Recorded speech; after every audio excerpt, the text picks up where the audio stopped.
Uygur halkına yönelik ağır siyasi baskı ve katliamların uluslararası gündemde yer aldığı günümüzde en çok zulme uğrayanların Uygur toplumunun aydınları olduğu yurt dışındaki çoğu kişi tarafından iyi bilinmiyor.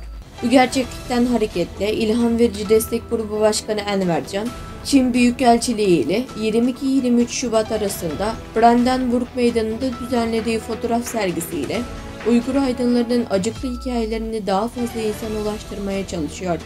Uygur aydınlarının trajedisine odaklanan bu sergi hakkında Enver Can kısaca bahsederek Abdülkadir Celalettin, Ferhat Dursun, Ablet Abdüreşit gibi kamplarda kesilen ve hapsedilen 50 kadar Uygur aydınının resimlerini büyüterek altlarına kısa bir açıklama yazıp Çinlilerin önüne koydu.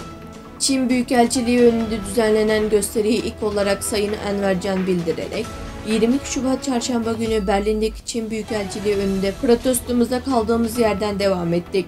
Geçen yıl 9 Aralık'ta haksız yere toplama kamplarına kapatılan kayıp aydınlardan 50'sinin fotoğraflarından duyduğumuz rahatsızlığı dile getirmiştik. Şimdi Münih'ten Çin Büyükelçiliğine geldik ve 50 aydının fotoğraflarını astık. Akıbetlerini ve Çin halkının kendi halkımıza karşı soykırım uyguladığını anlatan broşürler dağıttık.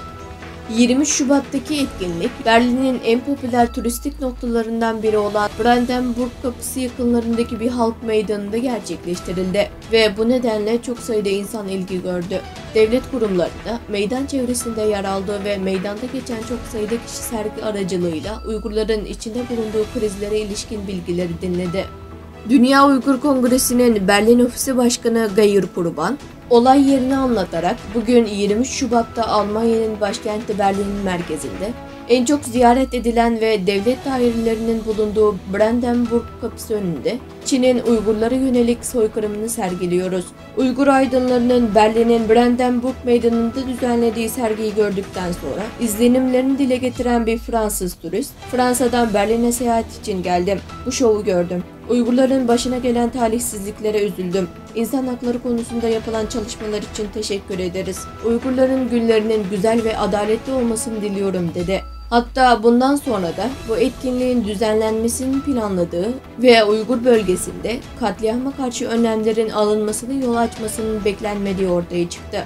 Enver Can, sergiyi geçen yıl Ağustos ayında Münih'te başlattığını ve 3 aydır Berlin'de düzenlediğini, Almanya'nın diğer şehirlerinde de düzenlemeyi planladığını söyledi.